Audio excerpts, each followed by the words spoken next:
त्यसलाई ठुलो विषय बनाएर ठुलो मिडिया खोजेर गोप्य कुराहरू त्यहाँ पुर्याइन्छ किन? यस्तै अनुशासनले हुन्छ? कतिपय सूचनाहरू हुन्छन् रिपोर्ट गर्नु पर्ने, रिपोर्ट हुँदैन। बदमासी भइरहेको हुन्छ। एउटा सञ्चालक समितिले बार्गेनिङ गरेको सुनेको छु, आधिकारिक कुरा थाहा छैन मलाई।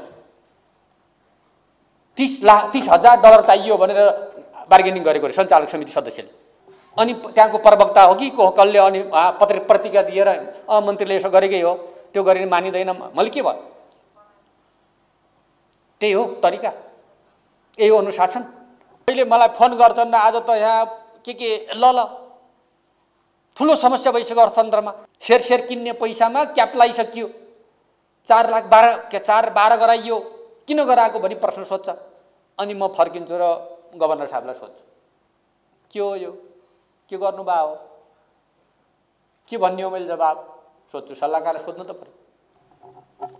अब कहिलेकाहीँ कोही आउँछ र निवेदन दिन्छ, राज्य भएपछि, सरकार भएपछि, मन्त्री दिने भयो, मलाई मर्का पर्यो, मलाई अन्याय भयो भन्छ र निवेदन दिन्छ। त्यो निवेदन ल नि त के छ यसो हेरिदिनु न भनेपछि मिडियालाई बुझाएर बुझाइन्छ। यो बाहेक अरू त ल्याउन पाइन्छ भन्ने बुझ्या हुनाले त्यो ल्याउन पाइन्छ होला भनेर भनेको। नपाइने त्यो पाइँदैन भनिदिनु पऱ्यो नि त मलाई। यो कारणले पाइँदैन भनिदिनु पऱ्यो नि त। पत्रिकाबाजी गर्ने दिनु पऱ्यो नि त, यो कारणले यो हो भन्नु पऱ्यो नि त। रातारातमा सम्पन्न हुने सपनाहरू पनि छन्। यहाँ हो हाम्रो समस्या। नेपालमा सेनिटाइजर छ, अर्थ मन्त्रालयले सेनिटाइजर यहाँ राख्ने भनेर भन्नुभयो। मैले धन्यवाद भन्न त मैले भन्न त फेरि मैले इमान्दारी भनेकै थिएँ। मलाई के थाहा हेरिएन के अरे, लोगो हेर्ने कुरा पनि भएन। किन्ने त अर्थ मन्त्रालय पनि विदेशी रहेछ नि त। National conference of economics and finance सम्बन्धी कार्यक्रममा उपस्थित हुनुभएका नेपाल राष्ट्र बैङ्कका गभर्नर श्री महाप्रसाद अधिकारीज्यू, आजको कार्यक्रममा उपस्थित राष्ट्र बैङ्कका सञ्चालकज्यूहरू, कार्यपत्र प्रस्तुता विज्ञज्यूहरू, राष्ट्र बैङ्कका डेपुटी गभर्नरज्यूहरू लगायत सहभागी सबै मित्रहरू, मिडियाकर्मी साथीहरू, नेपालको अहिलेको आर्थिक अवस्थाको बारेमा हामी विभिन्न ढङ्गले छलफल बहस गरिराखेका छौँ। अर्थतन्त्र, राजनीति, महामारी, विश्व परिस्थिति, हाम्रो आफ्नो क्रियाशीलता, उत्पादन क्षमता सहितको विश्व परिस्थितिसँग पनि जोडिएको हुन्छ। यो कुनै एउटा स्वायत्त स्वतन्त्र क्षेत्र मात्र होइन, समग्र क्षेत्रको अभिव्यक्ति, समाजको, राष्ट्रको मा हुने गतिविधिहरू, महामारीको, वातावरणको समग्र प्रभाव पर्ने भएको हुनाले कोरोनाको लहरसँगै सुस्ताएको विश्व अर्थतन्त्र अथवा सङ्कटग्रस्त नै भएको कतिपय अवस्थामा अर्थतन्त्र अहिले थप त्यसबाट उब्रिन नपाउँदै फेरि विश्वमा देखिएको नयाँ परिस्थिति, विश्वमा अहिले भइरहेको ध्रुवीकरण, भइरहेको वार, रुस र युक्रेनको वारमा विश्वको ध्रुवीकरण भइरहेको छ, त्यसले पारेको प्रभाव। वार मात्रै छैन, त्यहाँ स्रोत पनि, वार किन भइरहेको स्रोत केन्द्रित छ त्यहाँ। त्यसकारण स्रोत केन्द्रित भएको ती स्रोतहरूमा युद्धले पारेको प्रभावको कारणले आज हामीलाई पनि त्यसले असर गरेको छ र त्यसकै सेरोफेरोमा आज यहाँ यो कार्यक्रम अबका हाम्रा आर्थिक क्षेत्र, वित्तीय क्षेत्रका के समस्याहरू हुन्, के सङ्कट हुन्, हामीले कस्तो नीति लिनुपर्छ र कसरी अगाडि बढ्नुपर्छ भन्ने बारेमा केही प्रस्तुतिहरू पनि भए, डेटाहरू पनि प्रस्तुत भएका छन्। यसका हामीले अपनाएका नीतिहरूको बारेमा र सम्भावनाको बारेमा गभर्नर साहबले पनि प्रस्तुत गर्नुभएको छ।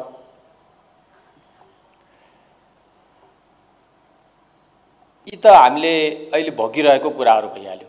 समाधानका केही कुराहरू पनि आएका छन्। अर्थतन्त्रलाई गतिशील बनाउन हामीले पहिलो कुरा के गर्ने भन्ने प्रश्नमा जानु पर्यो। के कारणले समस्या पर्यो? तेल बढी आयात गरेर, विलासी वस्तुहरू बढी आयात गरेर, आवश्यकताभन्दा बढी गाडीहरू आयात गरेर। त्यो गाडी मात्रै आयात गरिनौँ कि गाडी आयात गर्दै हामीले यति पेस्की आयातको पेस्की छोड्यौँ कि थप त्योभन्दा अझ धेरै आयात गर्नुपर्ने पेट्रोलियम पदार्थ त्यहीबाट सुरु भएको छ।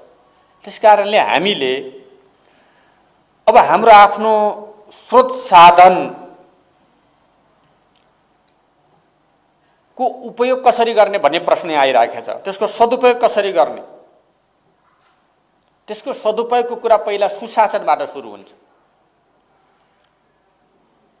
पारदर्शिताबाट सुरु हुन्छ, आफ्ना जिम्मेवारीहरू प्रति इमानदारीताबाट सुरु हुन्छ र सबैको समन्वय र सहकारिताबाट सुरु हुन्छ।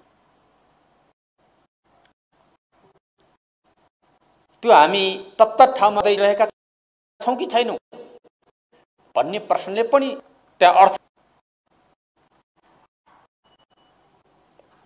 विकल्प हाम्रा स्रोत साधनहरूको भरपूर प्रयोग गर्ने हो र हामी देशप्रति, राष्ट्रप्रति, समाजप्रति इमानदार भएर सबै क्रियाशील भएर जानुपर्ने कुरा हो। राष्ट्र बैंकले आज गरिरहेको यो त्यति जस्तो मलाई लाग्छ। राष्ट्र बैंक एउटा नियमनकारी संस्था होइन, यो एउटा बैंकिङ र वित्तीय क्षेत्रको नियमन गर्ने मात्रै होइन। भविष्यमा के होला, हाम्रो अर्थतन्त्र के असर गर्ला, कस्ता कस्ता कुराहरू आइपर्लान्, त्यसको समाधान के गरी होला भने त्यसको अध्ययन अनुसन्धान गर्ने एउटा त्यो इनोभेसन सेन्टर पनि हो। यो सायद आज प्रस्तुत भएको यही अनुसन्धानबाट आएको कुरा होला। हामी यो अनुसन्धानमा कति जिम्मेवार छौँ, कति खर्च गरिरहेका छौँ, कति विज्ञता हामीले यहाँ लगाइरहेका छौँ भन्ने प्रश्नले पनि धेरै कुराहरू निर्धारण गर्छ। ती इकाइहरूले कति गम्भीरतापूर्वक काम गरेका छन् भन्ने कुराले पनि निर्धारण गर्छ। पक्कै पनि यहाँले गर्नुभएको छ र आज यो प्रस्तुत पनि गर्नुभएको छ।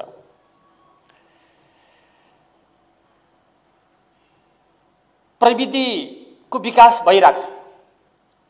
प्रविधिको विकासले आउने चुनौतीबाट हामी डराउने होइन। प्रविधिको विकास हुन्छ, त्यसले मानव सभ्यतालाई, मानव समाजलाई एउटा सकारात्मक प्रभाव दिन्छ। जहाँ सकारात्मक कुरा हुन्छ नि त्यसको फेरि ठिक उल्टो नकारात्मक कुरा पनि सँगसँगै आउँछ।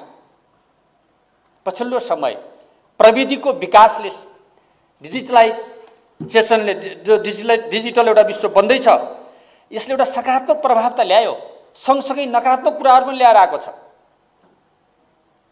हाम्रो अर्थतन्त्रमा त्यसका चुनौती पनि थपिए। मैले 5 महिना अगाडि यस्तो कुरा आउँदैछ रे भनेर सोधेको थिएँ मैले हाम्रो गभर्नर साहबलाई। 5 महिना अगाडि सोधेको थिएँ। आज आएर क्रिप्टो यस्तो हाइपर फन्ड भन्ने रहेछ भने त्यो पनि थाहा थिएन। यो डिजिटलबाट कता कता पैसा यताउता जाने के विधि आछ अरे भनेको थिएँ मैले, नाम मलाई थाहा थिएन। त्यसको चुनौतीलाई हामी सामना गर्न तयार हुनुपर्छ।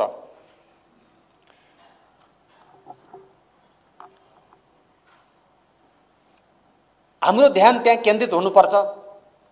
त्यसले ल्याउने चुनौतीलाई सामना गर्न सक्ने क्षमता, प्रविधिको विकास पनि सँगसँगै गर्नुपर्ने आवश्यकता छ।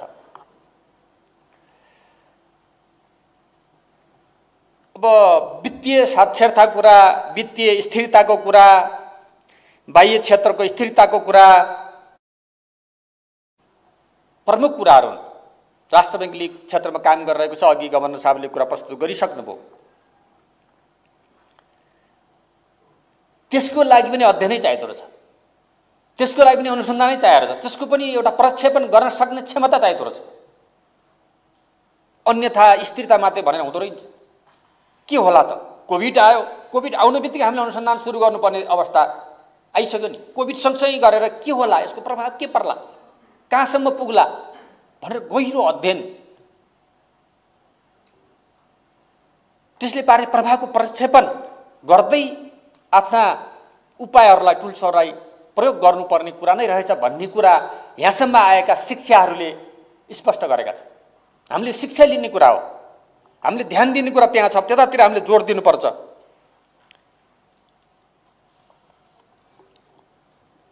यो शिक्षाका साथमा हाम्रो ध्यान केन्द्रित त्यहाँ हुँदा हाम्रा चुनौती सामना गर्न सक्छौँ। वित्तीय पहुँचको एउटा राम्रो वातावरण बनाएको छ देशभर। फेरि पनि गरिब निभुकाहरूसम्म, पछाडि परेका क्षेत्रसम्म त्यो पर्याप्त छैन, त्यहाँ पुगिरहेको छैन। इन्सुरेन्सको कुरा गर्यो, यसो सहर वरिपरि सुविधाजनक ठाउँमा। लोनको कुरा गर्यो, हुने खानेहरूलाई मात्रै यताउता त्यहीसम्म। विभिन्न हामी सुविधाहरू दियो, त्यो हुने खानेहरूमा मात्रै सीमित, टाठाबाटासम्म सीमित। वास्तविक लक्षित वर्गले प्राप्त गर्ने कुराहरू कठिनाइ छन् अझै पनि। सकारात्मक कुराभित्र वित्तीय एउटा पहुँच बढ्दै गएको सन्दर्भमा ती कुरा पनि छन् फेरि जीवित। यसलाई पनि सँगसँगै हामीले अध्ययन गरेर के तरिका हामीले अपनाएर कसरी हामी त्यसलाई सम्बोधन गर्न सक्छौँ भन्ने कुराहरूमा फेरि पनि अध्ययनकै कुरा आउँछ। फेरि पनि हामीले त्यहाँ अगाडि बढ्नुपर्ने आवश्यकता छ। अब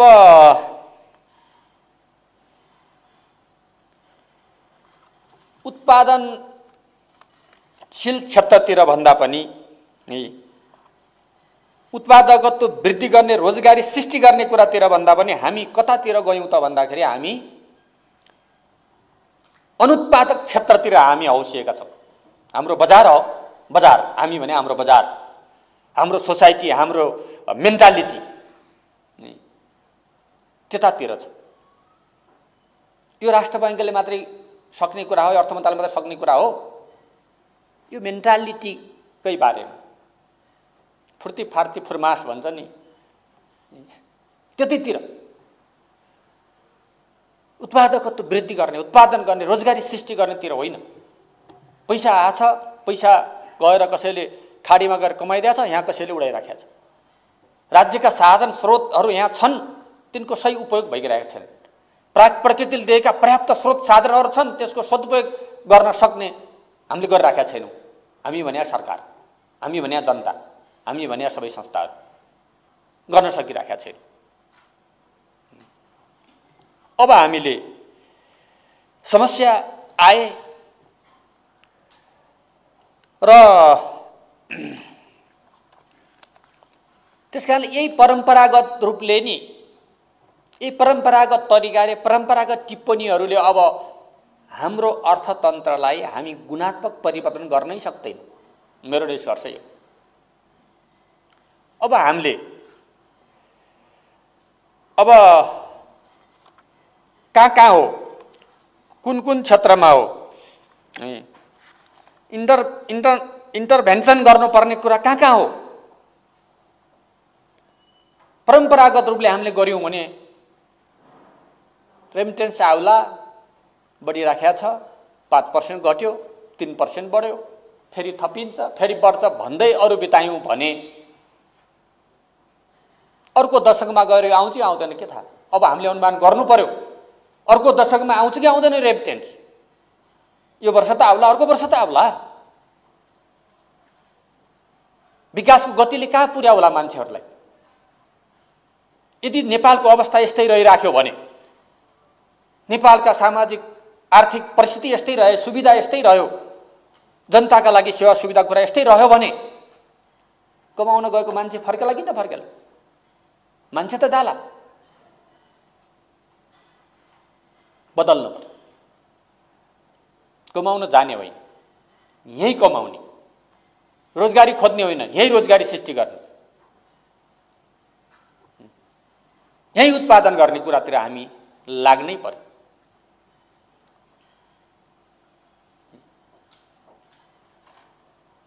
चिल्लो काँक्रो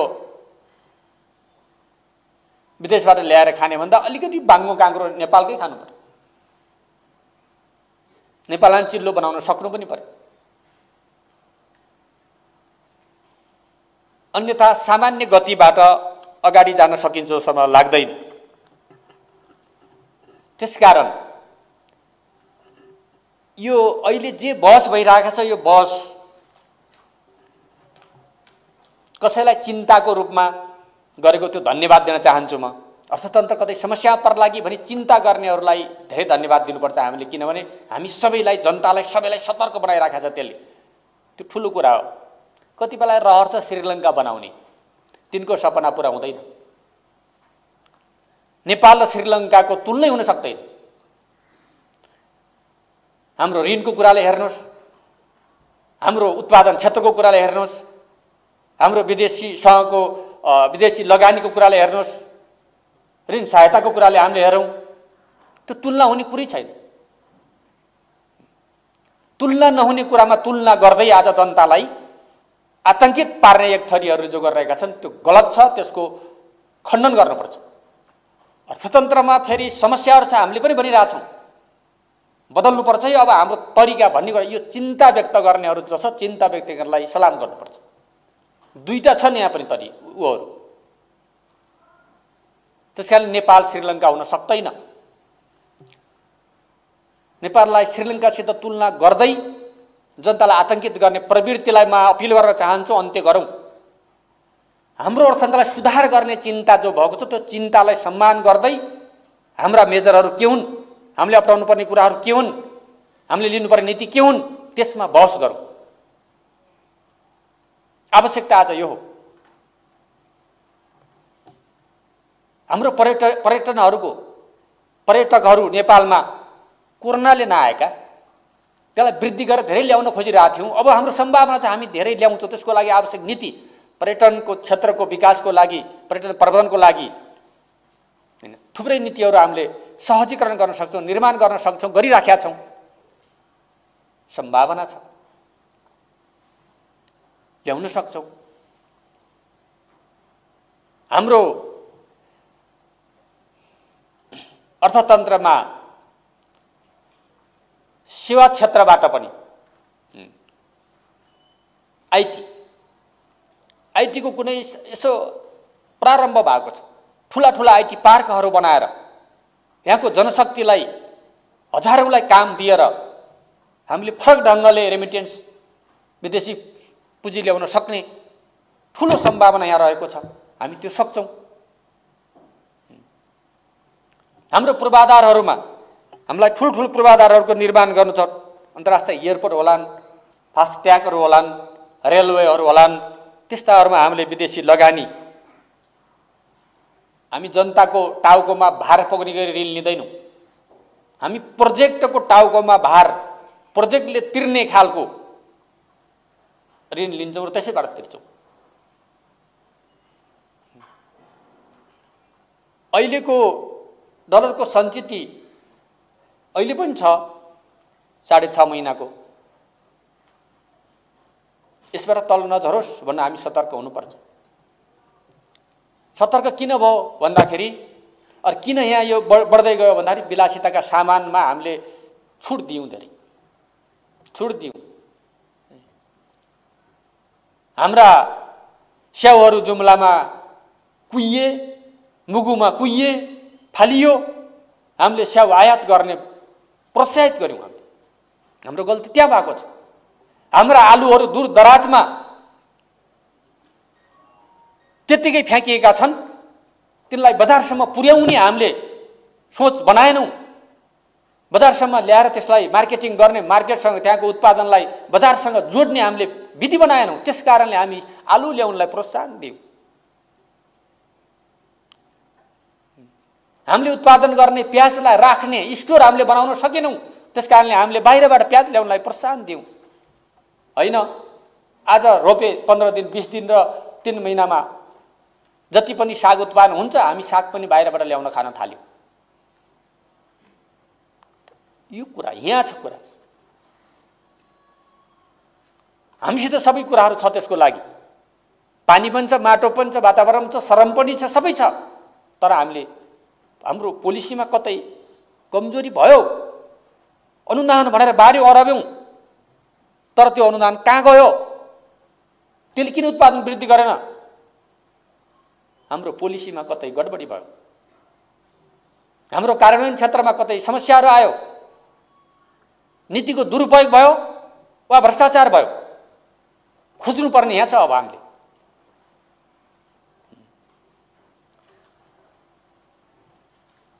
सम्भव हुने कुराहरू, हाम्रा उद्योगहरू, हिजो भएका कपडा उद्योगहरू, धागो उद्योगहरू बन्द गर्यौँ हामीले। अनि कपडा ल्याएर यी बाहिरका हामीले सबै लाइराखेका छौँ, रमाइराखेका छौँ। त्यहाँ कमजोरी छ हाम्रो।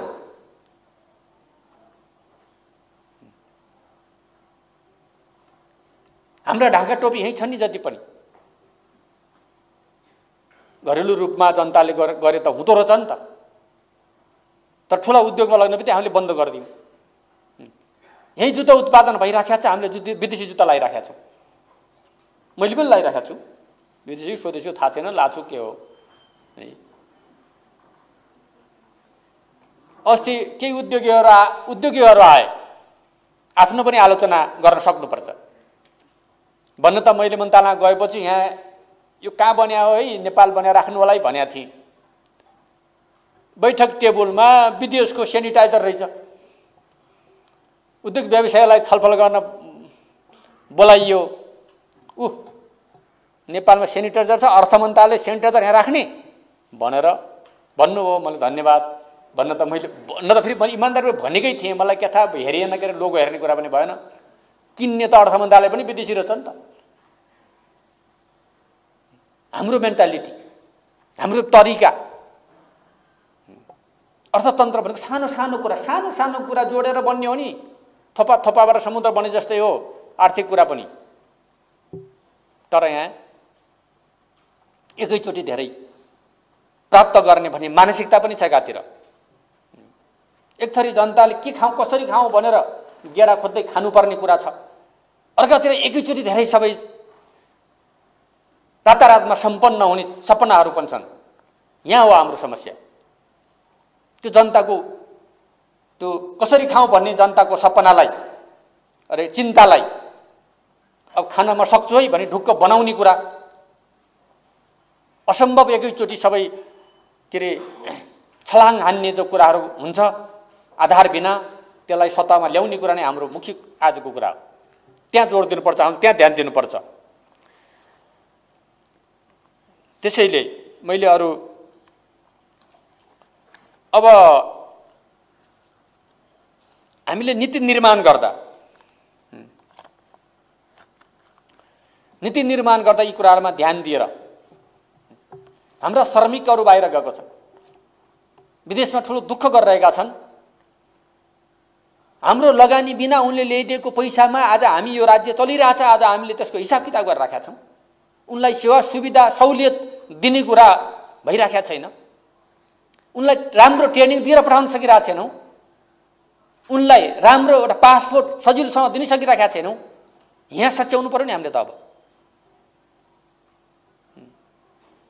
त्यो पासपोर्टको लाम त्यहाँ नघटाइकन यहाँको अर्थतन्त्र विकास हुन्छ? हाम्रा समस्याहरू राज्यले आफ्ना संयन्त्रहरूको सुदृढीकरण गर्ने कुरा, नेतृत्वले दृढ इच्छा शक्ति सहित इमानदार साथ काम गर्ने कुराबाट अर्थतन्त्रमा सुधार आउने हो। बाह्य परिस्थितिहरूले असर गर्छ, त्यसबाट छुटो हुँदैन। मैले सुरुमा भने त्यसो गर्दा त्यससित जुझ्न सक्ने क्षमता वृद्धि गर्ने हो। हामीले हाम्रो कोरोनाको बेला मलाई के महसुस भयो भने हाम्रो भूबनौटले दुर्गम अप्ठ्यारो ठाउँ डाँडोमा घर पर एक्लै भन्दाखेरि बरु चिन्ता अरू बेला जब कोरोनाको महामारी भयो नि ती त सुरक्षित भए, डाँडामा जो थिए नि पलतिर ती त अलग थलग भए, क्वारेन्टाइन चाहिएन तिनलाई। आफै क्वारेन्टाइन थियो, त्यो आफै ती खेतीमा काम गरे, आफै बारीमा काम गरे, आफै भैँसीलाई पानी खुवाए, घाँस काटे, सुरक्षित भए। अनुकूलता पनि रहेछ। मैले भन्न खोजेको कुरा त्यो अनुकूलतालाई हामीले प्रयोग गर्ने हो। त्यसकारण मैले कहिलेकाहीँ सोध्ने गर्छु, राष्ट्र बैंक अर्थ मन्त्रालयको सल्लाहकार हो भन्ने सुनेको हो पनि। कहिले मलाई फोन गर्छन् न, आज त यहाँ के ल ठुलो समस्या भइसक्यो अर्थतन्त्रमा, के अरे त्यो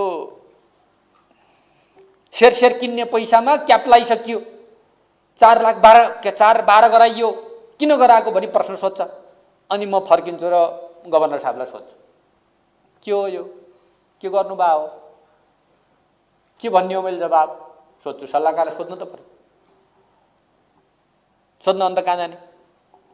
कहिलेकाहीँ ब्याज बढ्छ बैंकको, सिओहरूले हामीलाई ब्याज बढाउन पठाइयो, हामी नबढाउने भनेका थियौँ भन्छन्, फोन गर्छन्, गभर्नर साहब किन बढ्यो ब्याज, के भयो भने मैले सोध्छु। सल्लाह लिनै पर्यो उहाँबाट, कहाँ लिने।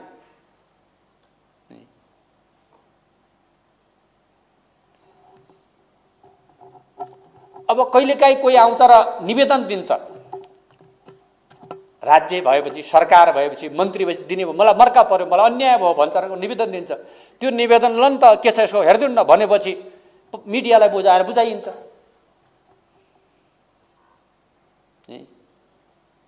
हस्तक्षेप गरेर अर्थमन्त्री भनेर ऐन कानुनमा चल्ने हो, चाहे मन्त्री होस् चाहे कोही संस्था होस्।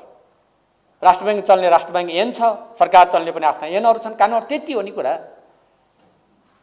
कोही सम्बोधन गर्न आए नदिने, मेरो रोकियो खाता पर यस्तो भयो भन्दा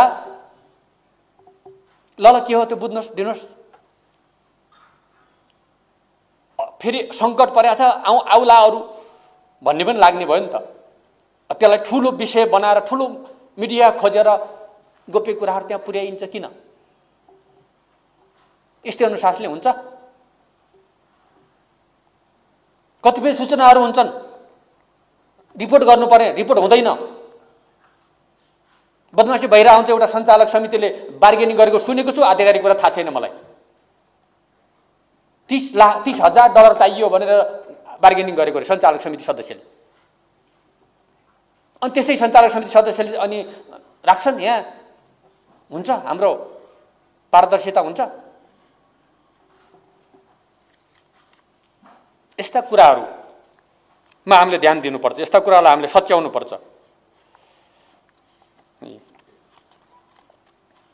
अब अहिले मैले बुझेको त के हो भने यो डलर सलरको बारेमा मैले त धेरै बुझाएको छैन, तर मैले भने मानव बेचबिखन गरे ल्याउन पाइँदैन, आतङ्ककारी क्रियाकलापको ल्याउन पाइँदैन। त्यसपछि साइटिस ल भनेर चाहिँ के अरे उसका गैंडाका के गरेका नि भनौँ वन्यजन्तुका बेचेका गर्न पाइँदैन, लागु औषध पाइँदैन, हात हतियारवाला पाइँदैन। यो बाहेक अरू त ल्याउन पाइन्छ भन्ने बुझ्या हुनाले त्यो ल्याउन पाइन्छ होला भनेर भनेको। नपाइने त्यो पाइँदैन भनिदिनु पऱ्यो नि त मलाई, यो कारणले पाइँदैन भनिदिनु पऱ्यो नि त। पत्रिकाबाजी गर्ने दिनु पऱ्यो नि त, यो कारणले यो हो भन्नु पऱ्यो नि त।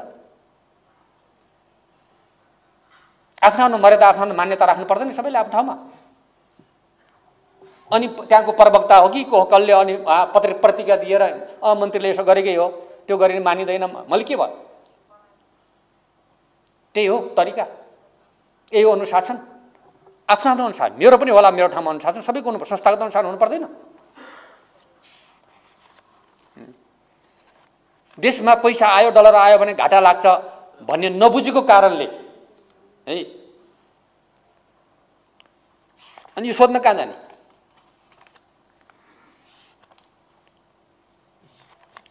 यी कुराहरूलाई पनि सच्याउनु पर्छ। यी कुरा पनि नसच्याएर अगाडि बढ्न सकिँदैन। र अहिले हामीले अस्ति राष्ट्र बैंकले एउटा सुझाव दिएको छ हामीलाई। त्यो सुझाव राम्रो कुरा, केही अध्ययन गरेर दिएको होला। त्यो सुझावलाई कार्यान्वयनमा लग्दै गर्दा सुझाव यहाँ आइपुग्दैन, पहिला पत्रिकामा आइहाल्छ। तल हाहाकार, निर्णयमा पुग्ने हो कि होइन थाहा छैन। अर्थतन्त्रलाई प्रभाव पार्छ नि त्यसले। पहिला निर्णयमा पुग्नु पर्यो, जनतालाई सचेत गराउनु, सूचित गर्नु पर्यो। त्यसका सूचनाहरू चुइहाल्ने वा सूचनाहरू मतलब लुकिहाल्ने भयो भने हुँदैन। संस्थागत पारदर्शिता पनि जरुरी छ। यो कुरा पनि मैले आज यहाँ भन्नुपर्छ, किनभने समग्र अर्थतन्त्र सुधारका लागि यी कुराहरू पनि हुन्। अहिले अस्ति राष्ट्रपतिले दिएको सुझाव अनुसार केही वस्तुहरू जो अहिले हामीलाई नभई हुँदैन, ती वस्तुहरूलाई अहिले हामीले के अरे केही समय अलि ढिला गरी ल्याउने अहिले भनौँ न अब एलसी नखोल्ने भनेका छन्। म आग्रह गर्न चाहन्छु, यो 10-15 दिन यता कतिले एलसी खोल्यो त्यसको रेकर्ड मलाई चाहियो। यो छलफल भएको 10-15 दिन भएको छ, एलसी कतिले खोले?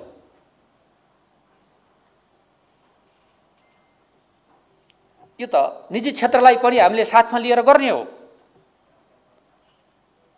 राष्ट्रिय पोलिसी निर्माण सहजीकरण गर्ने हो। तर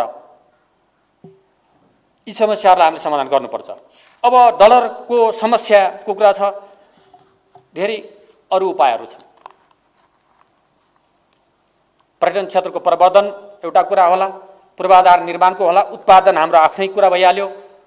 पुँजी बजारमा पुँजी क्यापिटल मार्केटलाई विदेशी मुद्रासँग जोड्नु पर्यो। त्यसलाई त्यो स्तरको हामीले बनाउन सक्नु पर्यो। त्यो महत्त्वपूर्ण एउटा उपाय अर्को बन्न सक्छ। मैले अघि भने हामीले सेवा व्यापार पनि अरू मात्रै होइन, वस्तुको सेवा व्यापार पनि हामी गर्न सक्ने सम्भावना छ। यी सम्भावनालाई सबैलाई हेरेर के छ यसका सम्भावना, यसको अध्ययन, यसको अनुसन्धान, यसको रिपोर्ट हुनु पर्यो। क्रिप्टोको बारेमा अहिलेसम्म हामीले के गर्ने कि अत्तो पत्तै छैन। चलिरहेको छ आफ्नो ठाउँमा, विभिन्न कार्यदल हामीले बनाइसक्यौँ, तर त्यसको कुनै रिपोर्ट आउँदैन। किनभने हाम्रो अनुसन्धान क्षमता सिङ्गो सरकारको, राष्ट्रपतिको भने होइन, अनुसन्धानतिर हाम्रो ध्यानै छैन। के अरे नीति, के अरे यसको नाम, नीति अनुसन्धानका विभिन्न सेक्टर रहेछन्, त्यहाँ पनि होला अनुसन्धान। त्यहाँ गएर माग्न पनि सकेका रहन्छौँ हामीले अहिलेसम्म। त्यहाँ त अनुसन्धान भएर रहेका होला नि विषयहरू त, तर त्यो माग्न पनि गइया छैन। अनि आगे त संयन्त्र त रहेछ नि त, भएका संयन्त्रको प्रयोग पनि गर्न सकेका छौँ। त्यस कारणले समग्रमा यो कुरा मैले कसैलाई दोषारोपण आरोपित गर्न खोजेको होइन। यो सरकारमा अर्थमन्त्रीको हैसियतले मैले जिम्मा लिने कुरा हो। म तपाईहरुलाई फेरि दोषी बनाउन खोजेको होइन। यी सबै कुराहरूको जिम्मेवार, यो क्षेत्रको जिम्मेवार त मैले लिनु पर्यो नि। सरकारको जिम्मेवार ठाउँमा बसिसकेपछि ती कुराहरूलाई मैले जिम्मेवार लिएर कहाँ हो सच्याउनु पर्ने, सुधार गर्नुपर्ने, परिमार्जन गर्नुपर्ने, पुनर्गठन गर्नुपर्ने, विकसित गर्नुपर्ने भन्ने नीतिहरू बनाउनलाई फेरि तपाईहरुकै सल्लाह लिएर गर्ने हो। म यसको ज्ञाता त होइन, फेरि सर्वज्ञानी पनि छैन। त्यसकारणले ती सबै गर्न म तयार छु। तपाईहरुको सकारात्मक खालको सहयोग चाहियो, सकारात्मक खालका सुझावहरू चाहिए। यसरी जानुपर्छ भन्ने कुरा तपाईहरु आयो भने नयाँ बजेट बनाउने बेला पनि आएको छ, नयाँ नीति कार्यक्रम बनाउने बेला पनि आएको छ। हामीले त्यहाँ इन्टरभेन्सन गरेर हैन, अब अलि नयाँ ढङ्गले हाम्रो अर्थतन्त्रको पुनर्संरचना गर्नु पर्यो। अर्थतन्त्रको पुनर्संरचना नयाँ ढङ्गले गर्ने होइन भने यही तरिकाले मात्रै, निरन्तरता मात्रै हामी ठेक्न सक्दैनौँ। त्यसकारणले सम्भावना पर्याप्तै छन्। मैले हेर्दा त म त धेरै उत्साहित छु। एकातिर यो सकिन थाल्यो भन्छन् नि, मैले त्यो सकिन थाले त्यसको विकल्प खोज्दै जाँदा झन्झन राम्रो विकल्प भेटिन्छ। त्यसलाई प्रयोग गर्न सक्यो, त्यसलाई प्रयोग त्यो नीति बनायो भने त्यहाँ पनि सम्भावना, वहाँ पनि सम्भावना, त्यहाँ पनि सम्भावना देखिरहेको छ।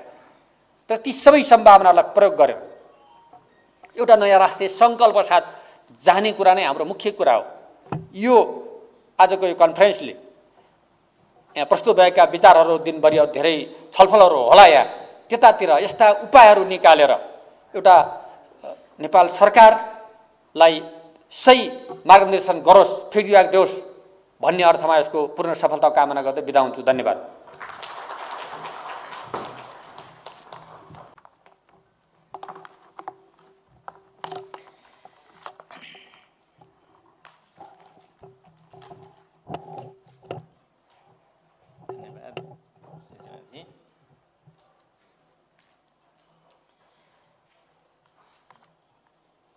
माननीय अर्थमन्त्री तथा यस उद्घाटन सत्रका प्रमुख अतिथिज्यू, मञ्चमा आसीन रहनुभएका नेपाल राष्ट्र ब्याङ्क सञ्चालक समितिका सदस्यज्यूहरू, डेपुटी गभर्नरज्यूहरू, विभिन्न सेसन चेयर गर्न सहभागी हुनुभएका विभिन्न युनिभर्सिटीका प्राध्यापकज्यूहरू, त्यस्तै अन्य संयोजकज्यूहरू, कार्यरत प्रस्तुताज्यूहरू, विभिन्न सङ्घ संस्थाबाट पाल्नुभएका प्रतिनिधि साथीहरू, नेपाल राष्ट्र ब्याङ्कका मेरा सबै सहयोगी कार्यकारी निर्देशक लगायत साथीहरू, पत्रकार मित्रहरू तथा उपस्थित अन्य महानुभावहरू, नमस्कार। Very good morning. सर्वप्रथम म यस सम्मेलनको उद्घाटन सत्रमा नेपाल राष्ट्र ब्याङ्क तथा मेरो व्यक्तिगत तर्फबाट प्रमुख अतिथिज्यू सहित सम्पूर्णमा हार्दिक स्वागत गर्न चाहन्छु तथा यहाँहरूको महत्त्वपूर्ण समयका लागि हार्दिक आभार व्यक्त गर्न चाहन्छु। कोभिड सङ्क्रमण तथा सोको व्यवस्थापनको लागि लागू गरिएका मापदण्डका कारण प्रभावित हाम्रा आर्थिक गतिविधिहरू केही महिना यता सक्रिय रूपमा अघि बढिरहेका छन्। तथापि पछिल्लो समयमा पेट्रोलियम पदार्थको मूल्यमा भएको वृद्धिले मूल्य वृद्धिमा चाप पर्ने अवस्था रहेको छ भने आयातमा भएको उच्च वृद्धि तथा विदेशी मुद्रा अप्रवाहका स्रोतहरूको सीमितताले गर्दा बाह्य क्षेत्रमा दबाव सृजना भएको छ। फलस्वरूप ब्याङ्किङ क्षेत्रमा लगानी योग्य रकममा कमी हुन गई ब्याज दर बढ्दै गइरहेको अवस्था छ। आजको यस उद्घाटन सत्रमा म नेपालको बाह्य क्षेत्रको पछिल्लो स्थिति, यस क्षेत्रमा देखा परेको चुनौतीहरू र सोको व्यवस्थापनको लागि नेपाल सरकार तथा नेपाल राष्ट्र ब्याङ्कले लिएका नीतिगत उपायहरू तथा आगामी कार्यदिशाका बारेमा आफ्नो विचार राख्न चाहन्छु। कुनै पनि मुलुकको बृहत आर्थिक लक्ष्यहरूमध्ये आर्थिक स्थायित्व एक प्रमुख लक्ष्यको रूपमा रहने गर्दछ। आर्थिक स्थायित्व अन्तर्गत मूल्य स्थायित्व, बाह्य क्षेत्र स्थायित्व तथा वित्तीय क्षेत्र स्थायित्व पर्ने गर्दछन्। यस्तो स्थायित्व कायम गर्ने मुख्य जिम्मेवारी सामान्यतः केन्द्रीय ब्याङ्कलाई दिएको हुन्छ र सरकारको वित्त नीति तथा केन्द्रीय ब्याङ्कको मौद्रिक नीतिले समग्र आर्थिक स्थायित्व कायम गर्नमा एकअर्काको परिपूरक नीतिको रूपमा काम गर्ने गर्दछन्। बाह्य क्षेत्र स्थायित्व भन्नाले बाह्य मुलुकसँगको व्यापार तथा अन्य वित्तीय कारोबारहरूमा आउने उतार चढावहरू कम भएको अवस्था हो। अर्थात् बाह्य क्षेत्रका सूचकहरू जस्तै विनिमय दर, शोधनान्तर घाटा र विदेशी विनिमय सञ्चिति सन्तुलित अवस्थामा रहनु हो। बाह्य क्षेत्रको कारोबार धेरै घाटामा भएमा मुलुकमा विदेशी विनिमय सञ्चितिको अभाव भई बाह्य क्षेत्र स्थायित्वमा समस्या देखा पर्न सक्ने हुन्छ र यसको प्रभाव आन्तरिक अर्थतन्त्रमा पर्दछ। नेपालको सन्दर्भमा बाह्य क्षेत्रसँगको सन्तुलन कायम गर्नका लागि नेपाल राष्ट्र ब्याङ्कले विनिमय दर तथा बाह्य सञ्चिति व्यवस्थापन गर्ने गर्दछ। खास गरी पछिल्ला केही महिनामा नेपालको बाह्य क्षेत्रमा दबावको स्थिति देखा परेको छ। मुलुकमा कोभिडको प्रभाव कम भएसँगै भएको कर्जा विस्तार, बढ्दो आयात तथा पर्यटनजन्य आम्दानीमा आएको कमीका कारण चालु खाता तथा शोधनान्तर स्थिति यस आर्थिक वर्षको सुरुवातदेखि नै निरन्तर घाटामा रहेको अवस्था छ। यस्तो अवस्थामा बाह्य क्षेत्र व्यवस्थापन हामी सबैका लागि चुनौतीपूर्ण बन्दै गएको छ। हाल देखिएको चुनौतीपूर्ण बाह्य क्षेत्रको पृष्ठभूमिका रूपमा हामीले कोभिड पूर्वको अवस्था पनि सम्झनुपर्ने हुन्छ। सन् 2020मा कोभिड-19 का कारण विश्वभर नै बाह्य व्यापार तथा विप्रेषण प्रभावित भयो। सन् 2020मा विश्व व्यापार आयतन लगभग 8.2%ले खुम्चिएकोमा सन् 2021मा 9.3%ले विस्तार भएको आइएमएफको अनुमान रहेको छ। सन् 2021मा विश्व अर्थतन्त्रमा आएको सुधारसँगै आयात व्यापारमा वृद्धि हुन गयो, तथापि निर्यात व्यापार तथा विप्रेषण अप्रवाहमा भने धेरैजसो मुलुकमा उल्लेखनीय सुधार आउन सकेन। फलस्वरूप ती मुलुकहरूको चालु खातामा दबाव सृजना हुन गयो। अन्तर्राष्ट्रिय मुद्रा कोषका अनुसार सन् 2000 खाता घाटा र जीडीपी अनुपात 5% भन्दा बढीले ऋणात्मक हुने मुलुकहरूको सङ्ख्या 57 रहेकोमा 2021मा यस्तो सङ्ख्या 64 पुग्यो। सन् 2022मा यो सङ्ख्या अझै बढेर 67 पुग्ने अनुमान आइएमएफले गरेको छ। नेपालमा समेत आर्थिक वर्ष 76-77मा व्यापार आयतनमा 14.6%ले कमी आएकोमा आर्थिक वर्ष 77-78मा आयातमा भएको उच्च विस्तारका कारण कुल वस्तु आयात व्यापार 29.9% वृद्धि भयो। फलस्वरूप चालु खाता घाटा 76-77को करिब रु 34 अर्बबाट वृद्धि भई रु 334 अर्ब पुग्न गयो भने शोधनान्तर बचत रु 282 अर्बबाट नोमिनल रु 1 अर्बमा सीमित हुन गयो। नेपालमा बाह्य क्षेत्रको प्रवृत्ति केलाउँदा विगत 4.5 दशकदेखि नै बाह्य व्यापार घाटामा रहेको पाइन्छ। उक्त घाटामा केही अपवाद वर्ष बाहेक लगातार वृद्धि भए तापनि समग्र बाह्य क्षेत्रको स्थिति भने धेरैजसो वर्ष बचतमा रहने गरेको छ। विषम 2040 तथा 50को दशकमा हामीले अधिकांश वर्ष चालु खाता घाटा बिहोर्नु परे तापनि 2058 पछि भने अधिकांश वर्षहरूमा चालु खाता बचत रहेको पाइन्छ। तर आर्थिक वर्ष 2073-74 देखि भने चालु खाता लगातार घाटामा रहेको छ। शोधनान्तर स्थिति भने विषम 2058 पछि जम्मा 3 वर्ष मात्र घाटामा रहेको छ। यस्तो सुधारका पछाडि विप्रेषण अप्रवाहले मुख्य भूमिका खेल्दै आएको देखिन्छ। आर्थिक वर्ष 2076-77 कोभिड सङ्क्रमणका कारण आयातमा उल्लेख्य कमी आएको, विप्रेषण अप्रवाह सीमान्त रूपमा मात्र घटेको र सरकारको बाह्य ऋण तथा सहायता परिचालन उल्लेख रहेको कारण बाह्य क्षेत्रमा अपेक्षित रूपमा नकारात्मक असर परेन।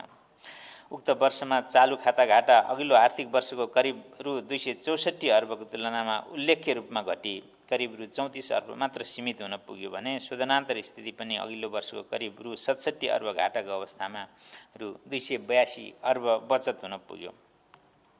2076-77 को कुरा। कोरोनाको असर कम भएसँगै आर्थिक गतिविधिहरूमा विस्तार भई स्वभावतः 2077-78 मा भने नेपालको बाह्य क्षेत्रमा दबाव सृजना हुन थाल्यो। उक्त आर्थिक वर्षको पहिलो 4 महिनामा चालु खाता बचतमा रहे तापनि 5औं महिनादेखि भने चालु खाता घाटामा रहन गयो। उक्त घाटामा लगातार वृद्धि भई आर्थिक वर्षको अन्त्यमा रु 333 अर्ब चालु खाता घाटा पुग्यो। शोधनान्तर स्थिति भने गत आर्थिक वर्षको अन्त्यमा नगण्य रूपमा रु 1 अर्बले मात्र बचतमा रहन गएको थियो।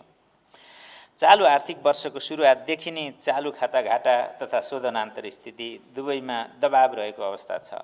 यस आर्थिक वर्षको पहिलो 8 महिनामा कुल वस्तु निर्यात 82.9%ले वृद्धि भई 147 अर्ब 75 करोड पुगेको छ भने कुल वस्तु आयात 38.6%ले वृद्धि भई रु 1308 अर्ब 73 करोड पुगेको छ। तथापि निर्यातको आधार साँघुरो भएका कारण यस अवधिमा निर्यातमा जम्मा रु 67 अर्बले मात्र वृद्धि भएकोमा आयातमा 365 अर्बले विस्तार भई व्यापार घाटा करिब 298 अर्ब झन्डै 300 अर्बले वृद्धि भएको अवस्था छ। 2078 साउनदेखि सुरु भएको विप्रेषण घट्ने प्रवृत्ति माघसम्म पनि जारी रह्यो। उक्त अवधिमा विप्रेषण अप्रवाहमा 4.9%ले कमी आई रु 540 अर्ब 12 करोड कायम भएको छ। अघिल्लो वर्षको सोही अवधिमा विप्रेषण अप्रवाह 10.9%ले बढेको थियो। फागुन 2078 मा भने विप्रेषण अप्रवाहमा सुधार भएको देखिन्छ। बढ्दो आयात तथा सीमित विदेशी मुद्रा अप्रवाहका कारण चालु खाता घाटामा विस्तार हुँदै गएको छ। चालु आर्थिक वर्षको पहिलो 7 महिनामा चालु खाता रु 413 अर्ब 86 करोड घाटामा रहेको छ र फागुनको ट्रेन्ड हेर्दा यो अझै बढ्ने जस्तो देखिन्छ। अघिल्लो वर्षको सोही अवधिमा यस्तो घाटा रु 104 अर्ब 39 करोड रहेको थियो। त्यसैगरी अघिल्लो वर्षको 7 महिनामा रु 97 अर्ब 96 करोडको बचतमा रहेको शोधनान्तर स्थिति चालु आर्थिक वर्षको सोही अवधिमा 247 अर्ब 3 करोड घाटामा रहेको छ। शोधनान्तर घाटा बढ्दै गएको कारण विदेशी विनिमय सञ्चित पनि घट्दै गएको छ, जुन कुरो अघि थिम पेपरमा पनि नीति प्रतिष्ठानबाट डाक्टर खनालले राखिसक्नु भएको छ। ब्याङ्किङ प्रणालीमा रहेको विदेशी विनिमय सञ्चित विगत 7 महिनामा करिब रु 226 अर्बले घटेको छ। हाल कायम सञ्चित 7.4 महिनाको वस्तु आयात र 6.7 महिनाको वस्तु तथा सेवा आयात धान्न पर्याप्त रहने देखिन्छ। पर्यटन क्षेत्र सुधार हुन बाँकी रहेकोले विदेशी मुद्रा आर्जनमा भरपर्दो स्रोत विकास हुन सकिरहेको देखिँदैन। अब म बाह्य क्षेत्रको अवस्थालाई मध्यनजर राखी बाह्य क्षेत्र सुधार तथा स्थायित्वका लागि नेपाल सरकार तथा नेपाल राष्ट्र ब्याङ्कले अवलम्बन गरेका केही प्रमुख नीतिगत उपायतर्फ जानकारी गराउन चाहन्छु। बाह्य क्षेत्रमा उत्पन्न दबाव व्यवस्थापनका लागि नेपाल राष्ट्र ब्याङ्क, नेपाल सरकार तथा नेपाल राष्ट्र ब्याङ्कले विभिन्न नीतिगत उपायहरू अवलम्बन गरेको छ। पछिल्लो समय नेपाल राष्ट्र ब्याङ्कले तोकिएका वस्तुहरूको आयात निरुत्साहित गर्न का लागि आयातमा नगद मार्जिनको व्यवस्था गरेको छ। त्यसै गरी कम उत्पादनशील क्षेत्रतर्फ प्रभाव हुन सक्ने तथा आयातलाई प्रोत्साहित गर्न सक्ने कर्जाहरू जस्तै अधिविकर्ष कर्जा, व्यक्तिगत टर्म लोन, मार्जिन कर्जा आदिलाई निरुत्साहित गर्ने नीति लिएको छ। त्यसै गरी समग्र आयात माग व्यवस्थापनका लागि नेपाल राष्ट्र बैंकले ब्याज दर सिग्नलका रूपमा बैंक दर तथा नीतिगत दरमा वृद्धि गरेको छ। यसबाट बैंकिङ प्रणालीबाट तीव्र रूपमा प्रभाव भइरहेको कर्जाको वृद्धि दरमा केही कमी आई बाह्य क्षेत्र व्यवस्थापन सहज हुने अपेक्षा गरिएको छ। साथै सुन चाँदी जस्ता वस्तुहरूको आयात व्यवस्थापन गर्नका लागि सुन आयातको दैनिक कोटा 20 किलोग्रामबाट 10 किलोग्राम कायम गरिएको छ भने चाँदी आयातको लागि उपलब्ध हुने विदेशी मुद्रामा सीमा घटाइएको छ। विप्रेषण अप्रवाहलाई प्रोत्साहन गर्नका लागि विप्रेषणबाट प्राप्त निक्षेपमा 1% बिन्दुले थप ब्याज दिनुपर्ने व्यवस्था गरिएको छ भने संस्थागत विदेशी निक्षेपकर्ता तथा गैर आवासीय नेपालीहरूबाट स्थानीय बैंकहरूमा सहज रूपमा खाता खोली न्यूनतम रकम अमेरिकी डलर 1000 मा नै निक्षेप सङ्कलन गर्न सकिने व्यवस्था गरिएको छ। यसबाट विप्रेषण तथा विदेशी मुद्रा निक्षेपमा सुधार आउने अपेक्षा राखिएको छ। त्यसै गरी नेपाल सरकारका तर्फबाट वैदेशिक सहायता परिचालन तथा आयात व्यवस्थापनका सन्दर्भमा महत्त्वपूर्ण प्रयासहरू भएका छन्। भर्खरै अन्तर्राष्ट्रिय मुद्रा कोषबाट ECF अन्तर्गत 395.9 मिलियन US डलर करिब रु 47 अर्ब बराबरको शून्य ब्याज दरको ऋण स्वीकृत भई पहिलो किस्ताको करिब 13 अर्ब 8 करोड प्राप्त भइसकेको छ। यसका साथै विभिन्न दात्री निकायहरूबाट प्राप्त हुने ऋण तथा सहयोगमा वृद्धि हुँदै गइरहेको छ। बाह्य क्षेत्र व्यवस्थापनका लागि अवलम्बन गरिएका विभिन्न नीतिगत प्रयासहरूको परिणामस्वरूप बाह्य क्षेत्रको अवस्था सुधारोन्मुख रहेको छ र निकट भविष्यमा यस क्षेत्रमा देखिएको दबावमा थप सुधार आउने हाम्रो अनुमान रहेको छ। पछिल्लो समय नेपालको बाह्य रोजगारीमा भएको उल्लेख्य वृद्धिले विप्रेषण अप्रवाहमा सुधार भई चालु खाता तथा शोधनान्तर अवस्था सुधार हुने देखिन्छ। यसका साथै पर्यटन आगमनमा भइरहेको सुधार तथा प्रत्यक्ष वैदेशिक लगानीमा भइरहेको वृद्धिबाट आगामी वर्ष बाह्य क्षेत्र स्थायित्व कायम गर्न थप सहयोग पुग्ने देखिन्छ। तथापि अन्तर्राष्ट्रिय क्षेत्रमा देखिएको रुस युक्रेनको युद्ध जस्ता क्रियाकलापहरूमा सुधार आउन धेरै समय लागेमा मूल्यमा परेको दबाव केही थप समयसम्म पनि जोखिममै रहने देखिन्छ। साथै कुल आयातमा करिब 35% हिस्सा रहेको उपभोग्य वस्तुहरूको आयात प्रतिस्थापन गर्न नसकेको अवस्थामा आगामी दिनमा समेत बाह्य क्षेत्र स्थायित्वको जोखिम भने कायमै रहने देखिन्छ। दीर्घकालीन रूपमा आयात प्रतिस्थापन गर्दै नेपालको निर्यात क्षमता बढाउनेतर्फ लाग्नुपर्ने आवश्यकता छ। बाह्य क्षेत्र व्यवस्थापनमा देखिएका चुनौतीको समाधान गर्न तपाईँ हामी सबैको साझा प्रयास जरुरी छ। बाह्य क्षेत्र दबाव समयमै व्यवस्थापन नगर्नुको असर के हुन सक्छ भन्ने पाठ हामीले पाकिस्तान र टर्कीको सङ्कट तथा भर्खरै श्रीलङ्काको स्थितिबाट पनि सिक्न सक्छौँ। विदेशी मुद्रा आर्जनको स्रोत सीमित र साँघुरो रहेको सानो र खुल्ला अर्थतन्त्र भएको देशमा पर्याप्त विदेशी मुद्रा सञ्चिति कायम राख्नुपर्ने बाध्यता रहन्छ। तसर्थ बाह्य क्षेत्र समस्याले समग्र अर्थतन्त्र र यसका विभिन्न परिसूचकहरूमा पार्न सक्ने प्रभावलाई मनन गर्दै यसतर्फ सबैले सोच्न जरुरी रहेको छ।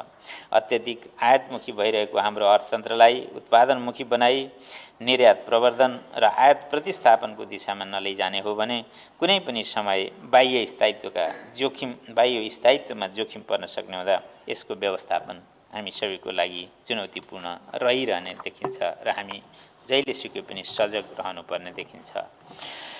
बाह्य क्षेत्रको असन्तुलनले गर्दा अहिले ब्याजदर वृद्धि र पर्याप्त कर्जाको अभाव बेहोरिरहनु परेको स्थिति छ। बाह्य असन्तुलन थप बिग्रिएमा अर्थतन्त्रमा विभिन्न समस्याहरू सिर्जना हुन सक्ने हुनाले आयात र यसतर्फ प्रवाहित कर्जामा कमी ल्याउन सबै सरकारहरूको सहयोग खाँचो छ। बाह्य क्षेत्र सन्तुलनमा जान थालेपछि अहिलेको अवस्थामा क्रमशः सुधार हुँदै जानेछ। तसर्थ आन्तरिक उत्पादन वृद्धि, निर्यात प्रवर्धन, विप्रेषण अप्रवाह, वैदेशिक लगानी र वैदेशिक सहयोगको अप्रवाह बढाउनको लागि सबैले ध्यान दिनुपर्ने समय आएको छ। नेपाल राष्ट्र बैंक ऐनले मूल्य स्थायित्व र बाह्य क्षेत्र स्थायित्व कायम गर्ने जिम्मेवारी दिएको सन्दर्भमा नेपाल राष्ट्र बैंकले निरन्तर रूपमा बाह्य क्षेत्रको स्थिति अनुगमन गरिरहेको छ तथा आवश्यक परेमा बाह्य क्षेत्र स्थायित्वको लागि थप नीतिगत उपायहरू कार्यान्वयनमा ल्याउने विश्वास समेत म यहाँहरू समक्ष दिलाउन चाहन्छु। अन्त्यमा यस उद्घाटन सत्रमा आफ्नो अति व्यस्त समयका बावजुद पनि माननीय अर्थमन्त्रीज्यूले प्रमुख अतिथिको रूपमा उपस्थित भइदिनु भएकोमा म हार्दिक आभार व्यक्त गर्दछु। साथै समस्त कार्यपत्र प्रस्तुतता तथा सहभागीहरूलाई हार्दिक धन्यवाद पनि दिन चाहन्छु र सम्मेलन अवधिभरका छलफलहरूमा यहाँहरूको सक्रिय सहभागिताको समेत अपेक्षा गर्दै सम्मेलनको पूर्ण सफलताको कामना समेत गर्दछु र यहाँहरूको धैर्यता सहितको यो भनाइ सुनिदिनु भएकोमा हार्दिक धन्यवाद ज्ञापन गर्दै बिदा हुन चाहन्छु। धन्यवाद। नमस्कार।